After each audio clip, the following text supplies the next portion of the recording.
From Science to People, a Fibernamics podcast. Olá, eu sou o Raul Fangueiro e este é o From Science to People, o podcast da Fibernamics. A sessão de hoje aborda a temática sustentabilidade e desempenho, a dicotomia dos materiais compósitos. Efetivamente, uma das principais tendências atuais no que diz respeito ao desenvolvimento de produtos inovadores está associada à garantia simultânea dos requisitos funcionais e de sustentabilidade de determinada aplicação. Neste sentido, aplicações biomiméticas ao desenvolvimento de produto ou a utilização de metodologias de ecodesign têm sido exploradas nos últimos anos como forma de responder a este grande desafio. Os materiais de base natural, como as fibras naturais, voltaram a ser consideradas materiais de elevado interesse, principalmente quando incluídas em materiais compósitos. Para partilhar a sua visão sobre esta temática, tenho a honra de receber o professor António Torres Marques, da Faculdade de Engenharia da Universidade do Porto, que é tão somente uma das maiores referências internacionais sobre materiais compósitos e um dos grandes impulsionadores desta temática em Portugal. Bem-vindo, Torres Marques, obrigado pela disponibilidade e começaria por colocar a seguinte questão. Os materiais compósitos assumiram nas últimas décadas um papel fundamental no desenvolvimento de soluções para vários setores industriais. O que é que tem de tão especial? Como se deu esta evolução da sua utilização ao longo dos tempos? Bom, boa tarde e muito obrigado ao Raul Fangueiro e à sua equipe pelo convite, que eu agradeço e que tenho muito gosto em partilhar, em conversar com outros. Daqui já há muitos anos que a gente vai conversando. Claro que sim, felizmente. Exatamente. Para responder à pergunta que fez, portanto, de facto, os materiais compósitos existem há muitos anos. A natureza começa por estar cheia de materiais compósitos, as árvores são materiais compósitos, o corpo humano também revela isso, mas em aplicações em que o homem intervém, por exemplo, se nós formos ver a civilização egípcia, temos lá vários elementos históricos sobre a utilização de fibras, evidentemente que não tinham as características de hoje, mas, portanto, fibras naturais, e hoje começa-se a falar também em muitas aplicações usando fibras naturais, mas na altura a percentagem de fibras utilizada era uma coisa relativamente pequena e tinha muito a ver com questões de alguma melhoria de tenacidade, por exemplo, na questão dos tijolos, ou depois também com os maias e os incas na questão da louça, e etc. E se calhar da disponibilidade no local, não é? Na disponibilidade local desse tipo de materiais. Local, claro. E também de mão de obra, digamos, barata, pelos vistos no Egito. Eles dizem que não houve escravatura, mas haveria pelo menos alguma mão de obra um bocadinho mais disponível. Entretanto, a evolução que se deu, em particular, foi no século XX, quando começaram o desenvolvimento da fibra de vidro e mais particularmente, eu diria, com o aparecimento da fibra de carbono. Nos anos 60, as fibras de carbono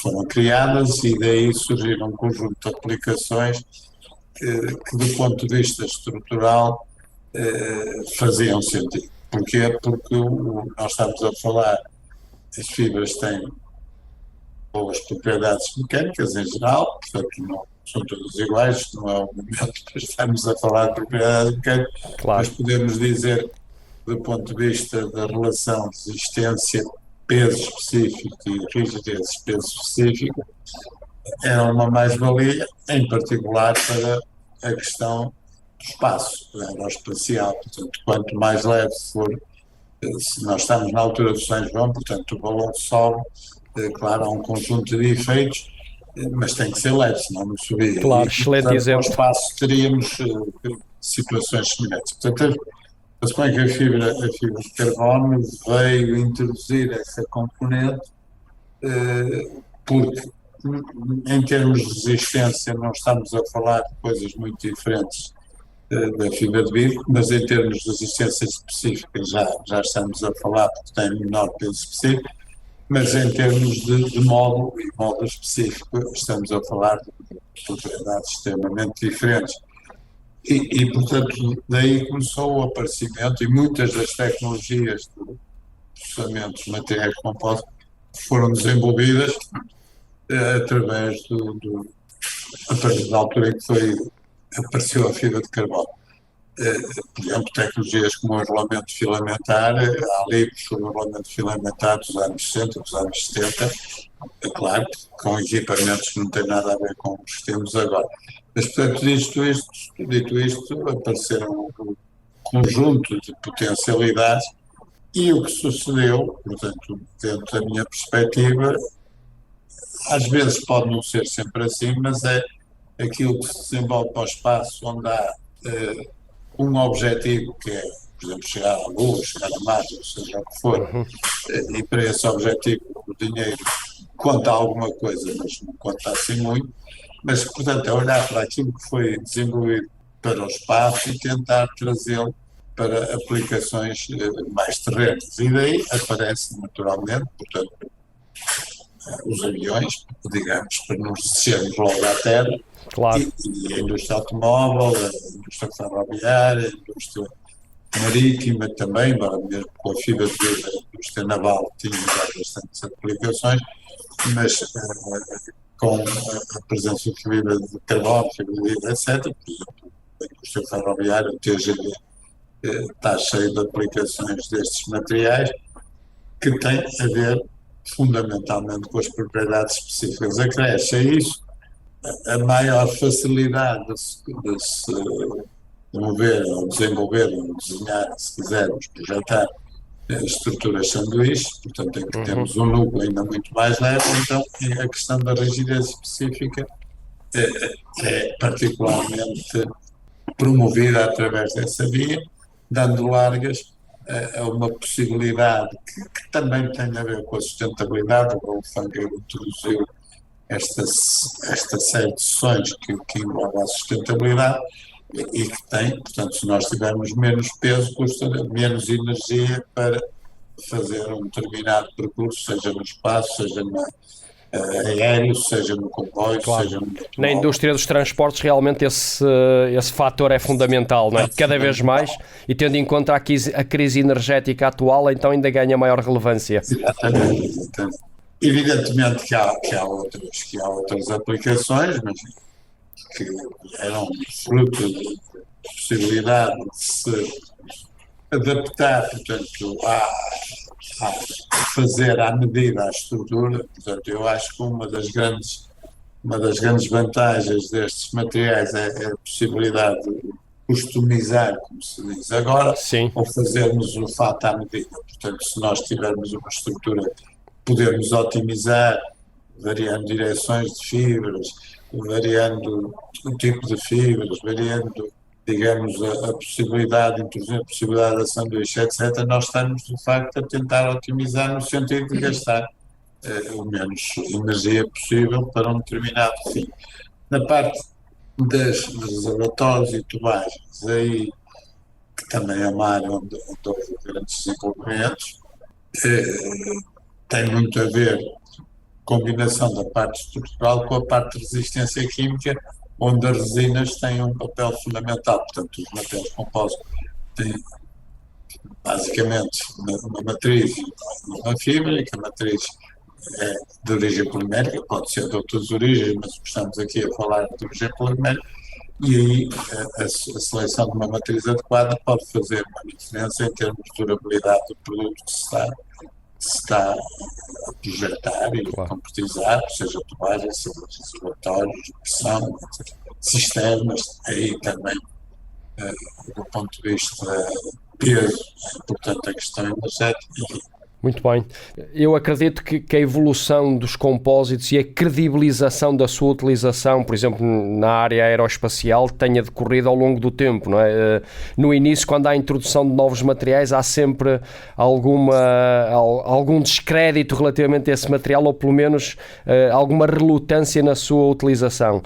Aos meus alunos de materiais, quando dava aulas na engenharia civil, costumava falar da ponte de Brooklyn como sendo o breakthrough da utilização, por exemplo, do aço, em que a partir dali realmente o aço passou a ser utilizado de uma forma generalizada. Nós, nessa gama tão alargada de aplicação dos compósitos, também encontramos 2 ou 3 aplicações que ao longo desta evolução tenham sido realmente momentos-chave de viragem da utilização dos compósitos?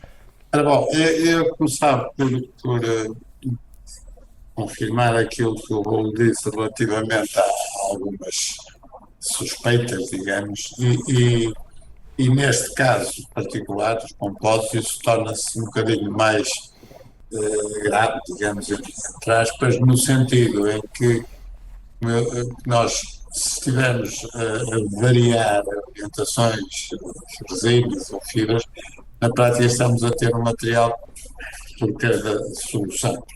Não é assim como eu estou a dizer, mas é um bocadinho assim. Ora bom, ao acontecer isso, e do ponto, estando a falar de materiais que têm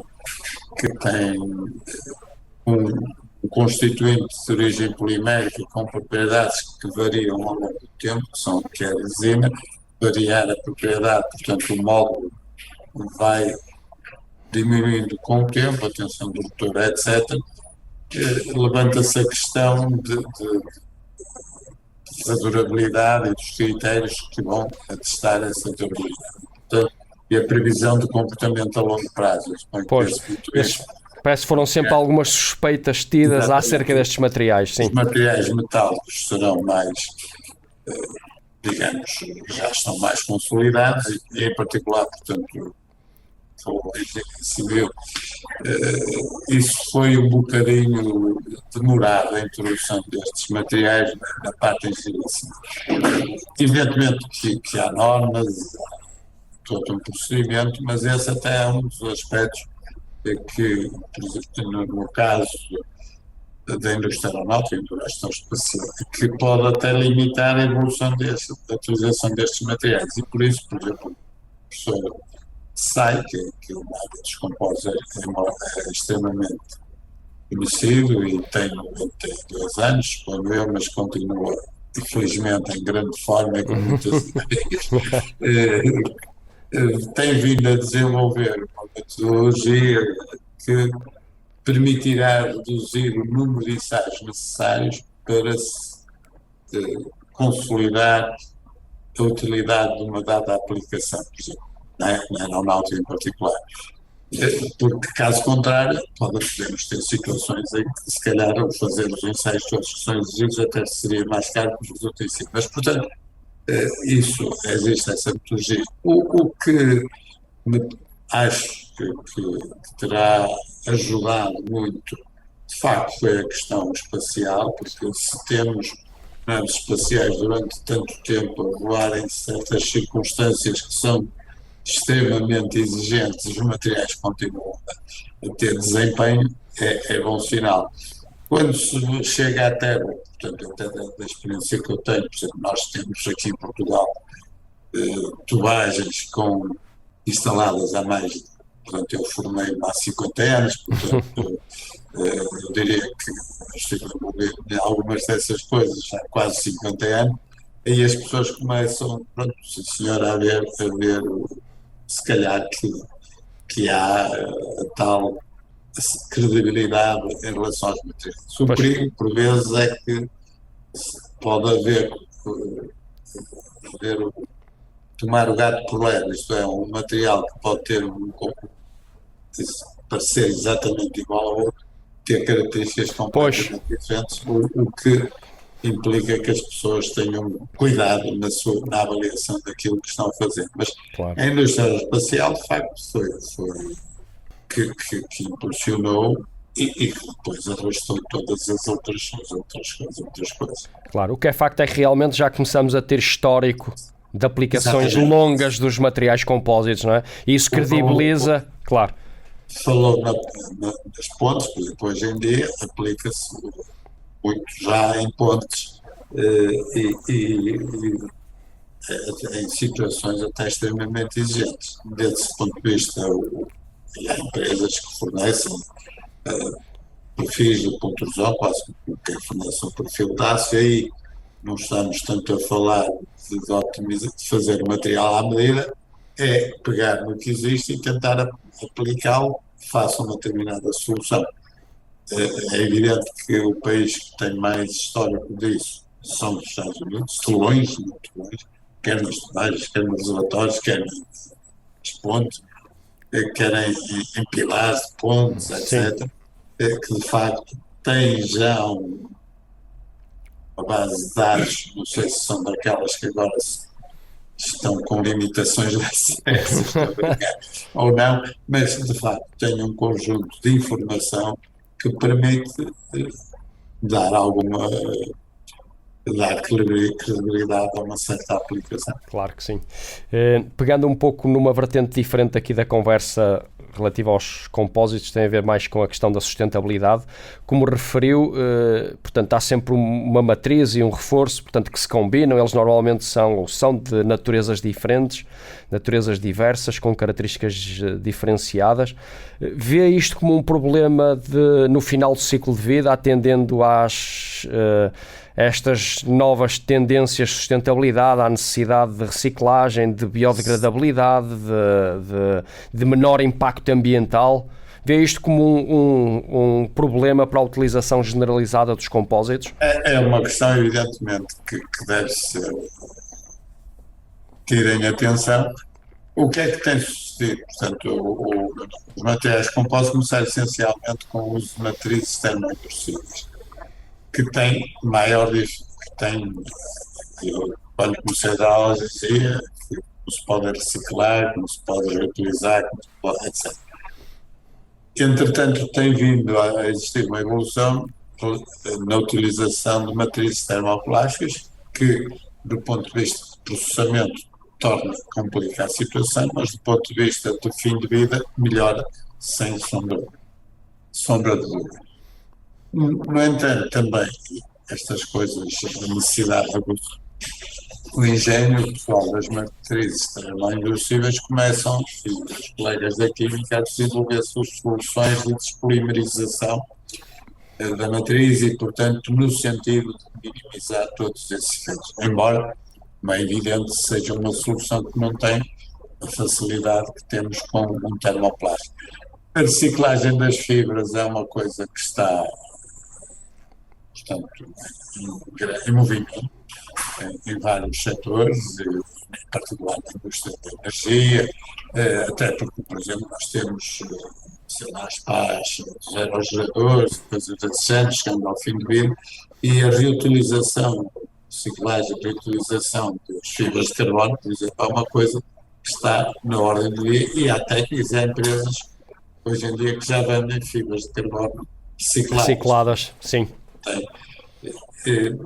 Uma outra vertente que ainda falta muito trabalhar, mas tem a ver com a utilização de materiais de origem natural. Portanto, materiais, resinas de origem natural, fibras de origem natural, etc.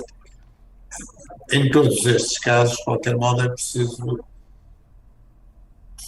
fazermos uma análise de ciclo de vida, porque, por exemplo, nós podemos ter, vamos tomar um exemplo, que em França, norte de França, tem muita gente a trabalhar na agricultura, produzir linho.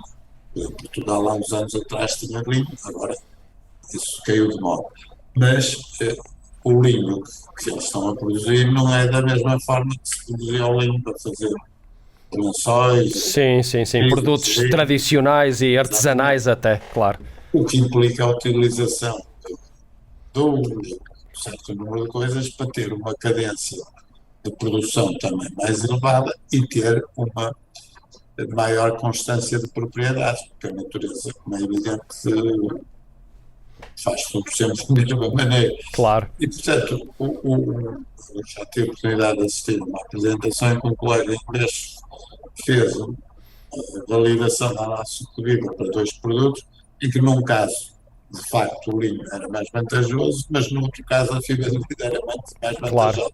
Portanto, nós temos que fazer essa abordagem e começam a aparecer até, aqui na casa temos começado a trabalhar em coisas como seja o design, Forex e UX, pode ser a sustentabilidade, pode ser isto, pode ser aquilo, em que se deve integrar todo um conjunto de coisas que visam um determinado objetivo, em particular esse plano da sustentabilidade. A Claro. sustentabilidade é um tema muito premente, muito crítico, porque nós continuamos a extrair coisas do Sim, os recursos.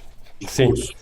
E isto, se a gente tiver um milheiro e for tirando o milheiro, puser lá mais, quando tal acaba, o milheiro fica vazio. acaba Claro. uma- Mas em relação às fibras naturais, tocou nesse aspecto, vê realmente um potencial de substituição de materiais mais sintéticos e inorgânicos até? sim, há trabalho a fazer. Em algumas aplicações isso acho que é possível e no futuro poderá ser. Portanto, há muitas aplicações que eu estou percebo que é mais por marketing. Dizer, olha, este automóvel tem fibras naturais, por aí fora.